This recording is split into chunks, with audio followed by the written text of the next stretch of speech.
Sa lahat ng nakatrabaho mo, Bubay, sino ang pinakatamad? Sino ang artista nangutang sa'yo na hanggang ngayon di pa nagbayad?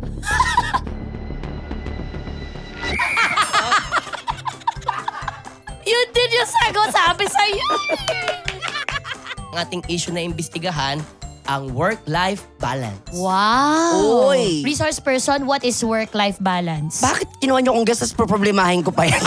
Pero alam ko yan, ready ako na I was born ready. Wow! Work-life balance is the equilibrium between the two. Okay? Paano ba nagsimula muna yung pagiging raketera mo at tumodo ka na ng ganitong parang hindi ka na nagpapahinga? Nung college yan. So isa sa naging summer job ko, maging waiter sa halap ng SLU. Yes. Kung saan ka nag-aral. Correct. Tapos Totoo. paggabi naman, naglalayag-layag ako sa Burnham Park. Ganyan. Nag-iikot-ikot ako dyan. Naglalayag-layag? Ganap ako ng service.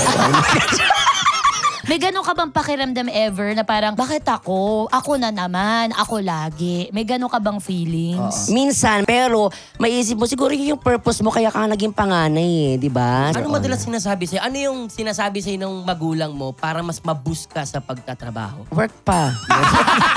Feeling ko hindi talaga naaabot ang balance. Bakit? Hindi lang sa work-life, kahit ano pang equation, mas i-achieve natin ang harmony kesa sa balance. Kasi Ayan. kung iisipin mo palagi yung balance, hindi mo ma-overpower yung mga balance mo pang kailangan mong bayaran.